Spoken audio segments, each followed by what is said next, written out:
জানিয়ে দেব আজকের বাংলার আপডেট সংবাদ। শুরুতেই সংবাদ শিরোনাম। বীরের বেশে দেশে ফিরবেন শেখ হাসিনা, রাজনীতিতে নতুন সমীকরণের ইঙ্গিত থাকছে প্রতিবেদনে। গণভোট অস্বীকার করলে গদি যাবে জামায়াত আমিরের হুঁশিয়ারি তারেককে, থাকছে প্রতিবেদনে। চাঁদাবাজি ছিনতাইয়ের ঘটনায় নীতি নৈতিকতার প্রশ্ন, বিএনপির ভাবমূর্তি, থাকছে প্রতিবেদনে। গণভোটের রায় বাস্তবায়নের দাবিতে শনিবার বিক্ষোভ সমাবেশ করবে ১১ দলীয় ঐক্য, থাকছে প্রতিবেদনে। বড় খেলার ইঙ্গিত বাংলাদেশ আওয়ামী লীগের, সরাসরি টার্গেটে তারেক রহমান, কৌশলে শেখ হাসিনা, থাকছে প্রতিবেদনে। এতক্ষণ শুনতেছিলেন সংবাদ শিরোনাম, এখন বিস্তারিত। বীরের বেশে দেশে ফিরবেন শেখ হাসিনা, রাজনীতিতে নতুন সমীকরণের ইঙ্গিত।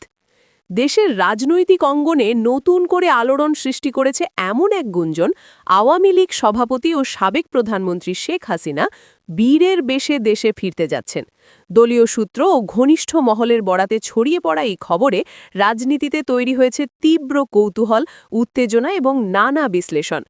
দলীয় নেতাদের একটি অংশ দাবি করছেন, দীর্ঘ রাজনৈতিক টানাপোড়েন ও নানা প্রতিকূলতার মধ্য দিয়ে যাওয়ার পর শেখ হাসিনা আবারও সক্রিয়ভাবে দেশের রাজনীতিতে ফিরে আসার প্রস্তুতি নিচ্ছেন। তাদের ভাষায় এটি শুধু একটি প্রত্যাবর্তন নয়, বরং একটি শক্তিশালী রাজনৈতিক বার্তা। তারা মনে করছেন তার এই প্রত্যাবর্তন আওয়ামী লীগের সাংগঠনিক শক্তিকে পুনর্জীবিত করবে এবং মাঠের রাজনীতিতে নতুন গতি আনবে। দলীয় সূত্রগুলো জানায়, দেশে ফেরার সম্ভাব্য সময়, কর্মসূচি এবং নিরাপত্তা ব্যবস্থা নিয়ে ইতোমধ্যেই বিভিন্ন পর্যায়ে আলোচনা শুরু হয়েছে। তার আগমনকে কেন্দ্র করে রাজধানীসহ বিভিন্ন জেলায় নেতাকর্মীরা প্রস্তুতি নিতে শুরু করেছেন। অনেক জায়গায় স্বাগত মিছিল, সমাবেশ এবং প্রচারণার পরিকল্পনা করা হচ্ছে। রাজনৈতিক বিশ্লেষকদের মতে, শেখ হাসিনার এই সম্ভাব্য প্রত্যাবর্তন দেশের রাজনীতিতে একটি বড় ধরনের পরিবর্তনের ইঙ্গিত বহন করছে। তারা বলছেন, দীর্ঘ সময় পর তার সরাসরি উপস্থিতি রাজনৈতিক শক্তিগুলোর মধ্যে নতুন সমীকরণ তৈরি করতে পারে। বিশেষ করে বিরোধী দলগুলোর কৌশলেও পরিবর্তন আসতে পারে। এদিকে আওয়ামী লীগের নেতারা বলছেন, শেখ হাসিনার নেতৃত্বেই দল আবার ঐক্যবদ্ধ হবে এবং জনগণের আস্থা পুনরুদ্ধার করবে। তারা দাবি করছেন, বর্তমান পরিস্থিতিতে দেশের মানুষ একটি শক্তিশালী এবং অভিজ্ঞ নেতৃত্বের প্রত্যাশা করছে, যা শেখ হাসিনা দিতে সক্ষম। অন্যদিকে বিরোধী রাজনৈতিক মহলে এ নিয়ে সমালোচনাও শুরু হয়েছে। তারা বলছেন, বীরের বেশে ফেরা এ ধরনের বক্তব্য মূলত রাজনৈতিক প্রচারণার অংশ। তাদের মতে, বাস্তব পরিস্থিতি ভিন্ন এবং এটি জনগণকে প্রভাবিত করার একটি কৌশল মাত্র। সামাজিক যোগাযোগ মাধ্যমে বিষয়টি নিয়ে ব্যাপক আলোচনা চলছে। কেউ কেউ এটিকে ইতিবাচক পদক্ষেপ হিসেবে দেখছেন এবং আশা করছেন এতে রাজনৈতিক স্থিতিশীলতা ফিরে আসতে পারে। আবার অনেকে মনে করছেন এটি নতুন করে রাজনৈতিক উত্তেজনা তৈরি করতে পারে।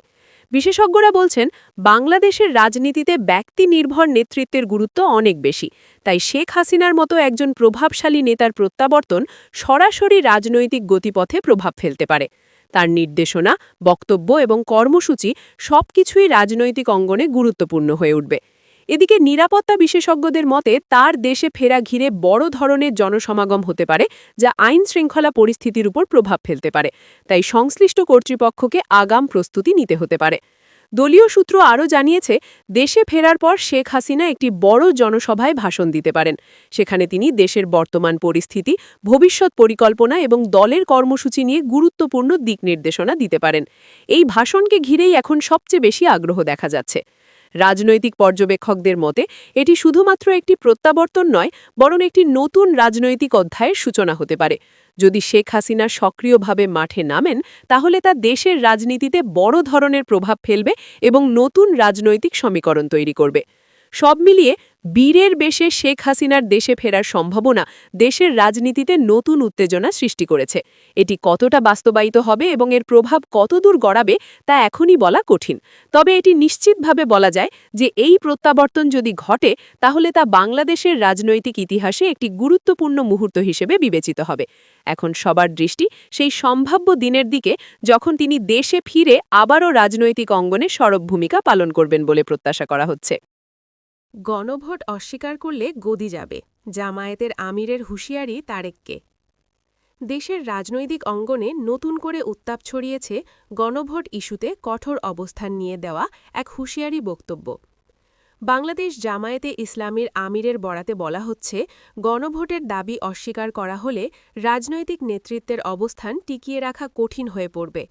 এই বক্তব্যকে ঘিরে সরাসরি ইঙ্গিত করা হয়েছে তারেক রহমানের দিকে, যা নিয়ে রাজনৈতিক অঙ্গনে শুরু হয়েছে ব্যাপক আলোচনা ও প্রতিক্রিয়া।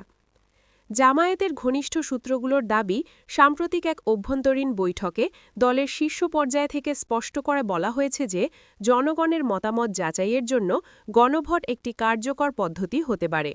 সেখানে নেতৃত্বের পক্ষ থেকে নাকি সতর্ক করা হয়েছে, যদি এই দাবি উপেক্ষা করা হয় তাহলে রাজনৈতিকভাবে তার ফল ভোগ করতে হতে পারে। এই বক্তব্য সামনে আসার পর বাংলাদেশ ন্যাশনালিস্ট পার্টির ভেতরে ও বাইরে নানা প্রতিক্রিয়া দেখা যাচ্ছে।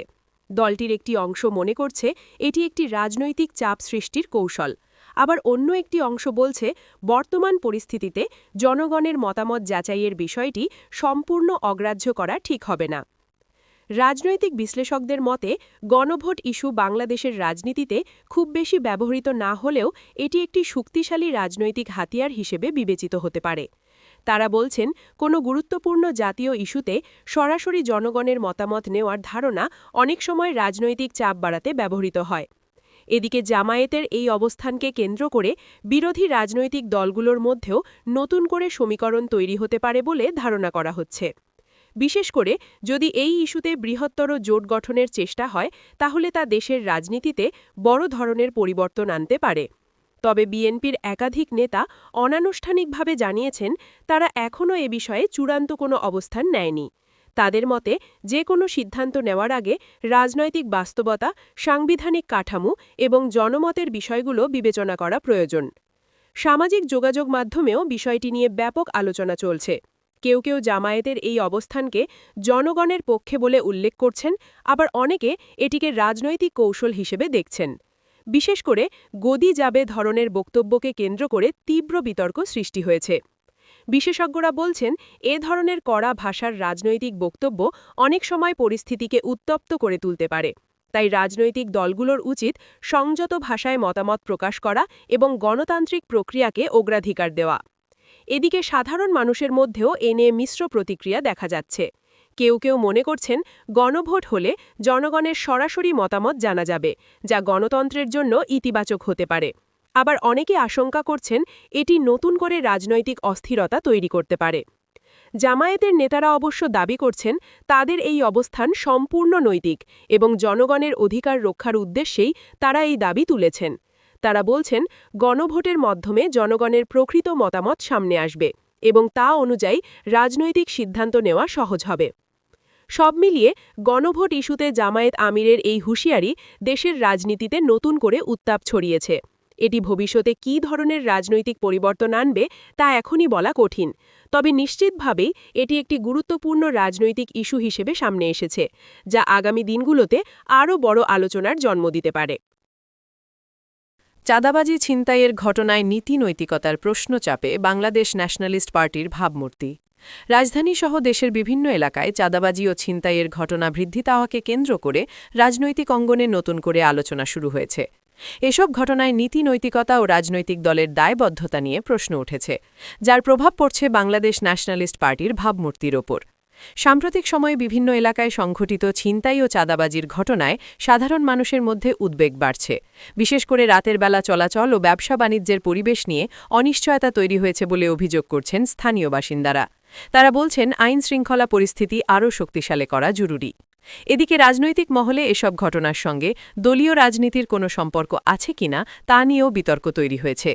কিছু মহল ইঙ্গিত করছে, বিভিন্ন এলাকায় সংঘটিত অপরাধমূলক কর্মকাণ্ডে রাজনৈতিক পরিচয়ের অপব্যবহার হতে পারে।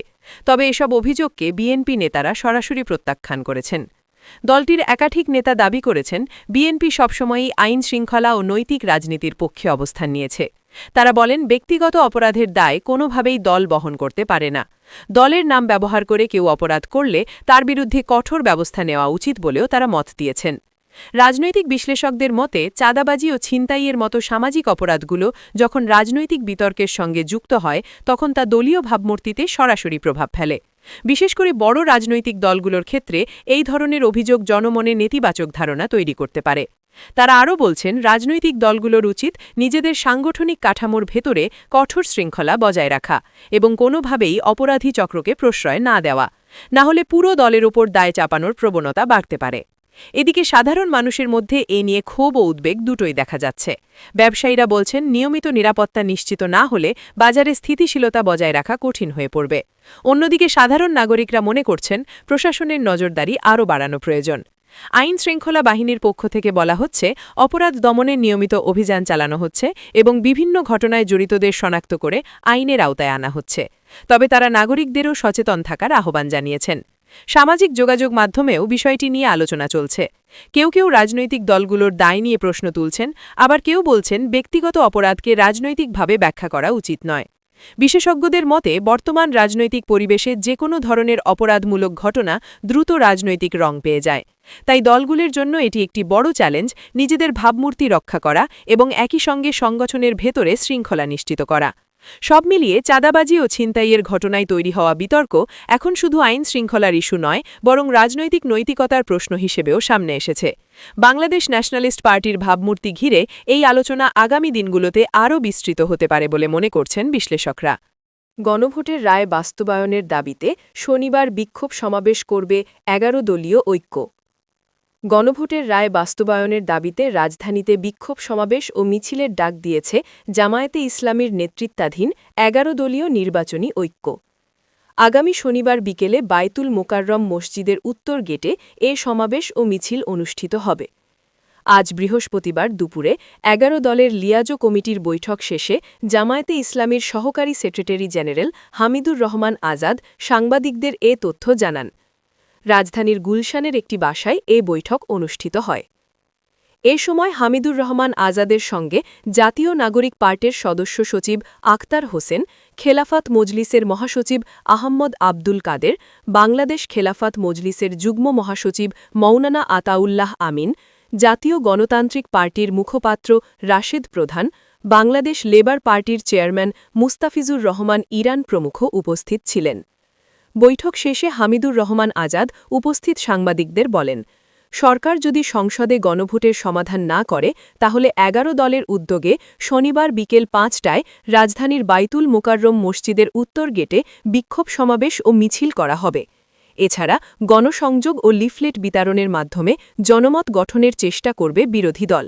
একই সঙ্গে গণভোট ও জুলাই সনদ বাস্তবায়ন বিষয়ে সেমিনার ও সিম্পোজিয়াম করা হবে। এরপরেও সরকার জনমতকে উপেক্ষা করলে কঠোর কর্মসূচি দিতে বাধ্য হবে বিরোধী দল। হামিদুর রহমান আজাদ বলেন, সরকারি দল গণভোটের বিরুদ্ধে অবস্থান নিয়েছে। এটা দুঃখজনক ঘটনা। এর মাধ্যমে যে প্রতিশ্রুতির আলোকে অন্তর্বর্তী সরকার গঠন ও নির্বাচন হয়েছে সেটিকে অস্বীকার করা হয়েছে, জাতিকে অপমান করা হয়েছে, জাতির সঙ্গে প্রতারণাও করা হয়েছে। হামিদুর রহমান আজাদ বলেন, পঞ্চদশ সংশোধনীর মাধ্যমে স্বৈরাচারী সরকার কর্তৃত্ববাদ ও স্বৈরাচার তৈরির রাস্তা উন্মুক্ত করে গেছে। সেই রাস্তায় শেখ হাসিনা সাংবিধানিক স্বৈরাচারী হয়েছিলেন। সেই রাস্তায় বর্তমান সরকার হাঁটছে। এটা ভুল পথ। সংবিধান সংশোধন নয়, সংস্কারই করতে হবে। সংস্কার করতে হলে গণভোট মানতে হবে। সেজন্য সংবিধান সংস্কার পরিষদের অধিবেশন ডাকতে হবে। সংসদ তথা সরকার এক্ষেত্রে ব্যর্থ হলে রাজপথের আন্দোলন ছাড়া বিরোধী দলের আর কোনো বিকল্প নেই বলে উল্লেখ করেন হামিদুর রহমান আজাদ। তিনি বলেন, আজকের বৈঠকে আলোচনা হয়েছে সংস্কারের মধ্য দিয়ে গণভোটের রায় বাস্তবায়ন করতে হবে। এছাড়া জ্বালানি সংকট থাকলেও সরকার ছলচাতুরি করছে। সরকার জ্বালানি তেলের সংকট নেই বলে প্রচার করলেও পেট্রোল পাম্পে গিয়ে তেল পাওয়া যায় না। আবার সংকট নেই প্রচার করলেও পরিবহন ব্যয় কমাতে সপ্তাহে ৩ দিন অনলাইন ক্লাস করানোর কথা বলেছে। এটা মেধাবী শিক্ষার্থীদের মেধাশূন্য করার আরেকটি পায়তারা। দেশের রাজনৈতিক অঙ্গনে নতুন করে শুরু হয়েছে জোর আলোচনা। আওয়ামী লীগের ভেতরে নাকি বড় কৌশলগত খেলা সাজানো হচ্ছে, যার কেন্দ্রবিন্দুতে রয়েছেন বিএনপির ভারপ্রাপ্ত চেয়ারম্যান তারেক রহমান। বিভিন্ন রাজনৈতিক মহল ও দলীয় সূত্রের বরাতে এমনই গুঞ্জন ছড়িয়েছে, যদিও এর কোনো আনুষ্ঠানিক সত্যতা এখনও নিশ্চিত হয়নি। দলীয় পর্যায়ের কিছু সূত্র দাবি করছে সাম্প্রতিক রাজনৈতিক পরিস্থিতি বিশ্লেষণ করে আওয়ামী লীগের নীতি নির্ধারকরা ভবিষ্যৎ রাজনৈতিক কৌশল নতুনভাবে সাজাচ্ছেন। সেখানে বিরোধী শিবিরের শীর্ষ নেতৃত্বের কর্মকৌশল, আন্তর্জাতিক যোগাযোগ এবং অভ্যন্তরীণ সংগঠনগত অবস্থান সবকিছুই গভীরভাবে পর্যবেক্ষণ করা হচ্ছে বলে জানা গেছে। এই আলোচনার মধ্যেই সবচেয়ে বেশি চর্চা হচ্ছে শেখ হাসিনার রাজনৈতিক অবস্থান ও ভবিষ্যৎ পরিকল্পনা নিয়ে। দলীয় নেতাদের একটি অংশ বলছে শেখ হাসিনার নেতৃত্বেই আওয়ামী লীগ আগামী রাজনৈতিক পথ নির্ধারণ করবে এবং সেই পথেই বড় ধরনের কৌশলগত সিদ্ধান্ত আসতে পারে। তবে এসব তথ্যের অধিকাংশই এখনও অনানুষ্ঠানিক এবং রাজনৈতিক গুঞ্জনের পর্যায়ে রয়েছে। কোনো দায়িত্বশীল সূত্রই প্রকাশ্যে বলেনি যে কাউকে টার্গেট করা হচ্ছে বা নির্দিষ্ট কোনো নেতার বিরুদ্ধে সরাসরি রাজনৈতিক পরিকল্পনা নেওয়া হয়েছে। অন্যদিকে রাজনৈতিক বিশ্লেষকরা বলছেন বাংলাদেশের বর্তমান রাজনৈতিক পরিবেশে বড় দলগুলোর মধ্যে কৌশলগত প্রতিযোগিতা স্বাভাবিক বিষয়। নির্বাচন, জনসমর্থন, আন্তর্জাতিক সম্পর্ক এবং সাংগঠনিক শক্তি এই চারটি দিকই রাজনৈতিক কৌশল নির্ধারণে গুরুত্বপূর্ণ ভূমিকা রাখে। ফলে বড় খেলা বলতে অনেক সময় মিডিয়া বা রাজনৈতিক কর্মীরা অতিরঞ্জিত ব্যাখ্যা দেন। বিশ্লেষকদের মতে তারেক রহমানকে কেন্দ্র করে যে আলোচনা তৈরি হয়েছে তা মূলত বিরোধী রাজনীতির প্রভাব, নেতৃত্বের অবস্থান এবং ভবিষ্যৎ নির্বাচনী সমীকরণের সঙ্গে সম্পর্কিত। তবে এটিকে সরাসরি কোনো টার্গেট হিসেবে ব্যাখ্যা করা হলে তার রাজনৈতিক উত্তেজনা বাড়াতে পারে। এটিকে বাংলাদেশ ন্যাশনালিস্ট পার্টির পক্ষ থেকে বলা হচ্ছে এসব দাবি সম্পূর্ণ ভিত্তিহীন এবং রাজনৈতিক উদ্দেশ্যপ্রণোদিত প্রচারণার অংশ। বিএনপির একাধিক নেতা বলেছেন জনগণের দৃষ্টি অন্যদিকে সরানোর জন্য নানা ধরনের গুজব ছড়ানো হচ্ছে। তাদের দাবি দল হিসেবে বিএনপি এখন সাংগঠনিকভাবে পুনর্গঠনের দিকে মনোযোগ দিচ্ছে এবং ভবিষ্যৎ রাজনৈতিক কর্মসূচি নিয়েই তারা ব্যস্ত। ব্যক্তিগতভাবে কোনো নেতাকে কেন্দ্র করে টার্গেটিং রাজনীতি করার অভিযোগ তারা সরাসরি প্রত্যাখ্যান করেছেন। রাজনৈতিক পর্যবেক্ষকরা বলছেন বাংলাদেশের রাজনীতিতে বড় খেলা, কৌশলগত চাল, টার্গেট পলিটিক্স এসব শব্দ প্রায়ই ব্যবহার করা হয়, যা বাস্তব পরিস্থিতির চেয়ে অনেক সময় বেশি নাটকীয়ভাবে উপস্থাপিত হয়। ফলে সাধারণ জনগণের মধ্যে বিভ্রান্তি তৈরি হয় এবং রাজনৈতিক উত্তেজনা বাড়ে। একজন বিশ্লেষকের মতে রাজনৈতিক দলগুলো তাদের অবস্থান শক্ত করতে নানা ধরনের কৌশল নেয়, কিন্তু সেটিকে সরাসরি ব্যক্তিকে টার্গেট করা বলা সবসময় সঠিক নয়। বাস্তবে এটি হয় নির্বাচনী কৌশল, জনসমর্থন বাড়ানোর পরিকল্পনা বা সংগঠন শক্তিশালী করার উদ্যোগ। অন্যদিকে সামাজিক যোগাযোগ মাধ্যমে বিষয়টি নিয়ে ব্যাপক আলোচনা চলছে। কেউ কেউ এটিকে রাজনৈতিক মাস্টার স্ট্রোক হিসেবে দেখছেন, আবার কেউ বলছেন এটি মিডিয়া তৈরি করা অতিরঞ্জিত গল্প। ফেসবুক, এক্স বা টুইটার এবং বিভিন্ন অনলাইন প্ল্যাটফর্মে নানা ধরনের মতামত ছড়িয়ে পড়েছে। জনমতের একটি অংশ মনে করছে রাজনৈতিক দলগুলোর মধ্যে কৌশলগত প্রতিযোগিতা থাকাই স্বাভাবিক, তবে তা যেন কখনো ব্যক্তিগত আক্রমণ বা সংঘাতের দিকে না যায়, কারণ এতে রাজনৈতিক পরিবেশ অস্থিতিশীল হয়ে পড়তে পারে। অন্যদিকে সাধারণ ভোটারদের একাংশ বলছে তারা এখন রাজনৈতিক কৌশল নয়, বরং অর্থনীতি, কর্মসংস্থান এবং নিরাপত্তা ইস্যুতে বেশি আগ্রহী। তাদের মতে রাজনৈতিক দলগুলো যদি উন্নয়ন ও স্থিতিশীলতার দিকে মনোযোগ দেয় তাহলে এসব গুঞ্জনের গুরুত্ব কমে যাবে। এদিকে আওয়ামী লীগের ভেতরেও এ বিষয়ে প্রকাশ্যে কেউ বিস্তারিত মন্তব্য করতে রাজি হয়নি। দলীয় নেতারা বলছেন রাজনীতি নিয়ে নানা ব্যাখ্যা ও গুজব ছড়ায়, কিন্তু বাস্তব সিদ্ধান্ত হয় দলীয় ফোরামে এবং সময় অনুযায়ী। সব মিলিয়ে বড় খেলার এই আলোচনা এখনও পুরোপুরি গুঞ্জন এবং রাজনৈতিক ব্যাখ্যার স্তরেই রয়েছে। আওয়ামী লীগ বা তারেক রহমানের বিরুদ্ধে কোনো আনুষ্ঠানিক অবস্থান বা ঘোষণা পাওয়া যায়নি। তবে এ কথা স্পষ্ট যে বাংলাদেশের রাজনৈতিক অঙ্গনে বর্তমান সময়ে কৌশল, প্রতিযোগিতা এবং ভবিষ্যৎ নেতৃত্ব প্রশ্ন ঘিরে উত্তেজনা বাড়ছে। এই প্রেক্ষাপটে বড় খেলা শব্দটি রাজনৈতিককে বেশি আলোচনার এবং ব্যাখ্যার বিষয় হয়ে উঠেছে। বিশ্লেষকরা মনে করছেন আগামী মাসগুলোতে রাজনৈতিক পরিস্থিতি আরও স্পষ্ট হবে এবং তখন বোঝা যাবে এই গুঞ্জনের পেছনে বাস্তব কোনো কৌশল আছে নাকি এটি কেবল রাজনৈতিক কথার বাড়াবাড়ি মাত্র।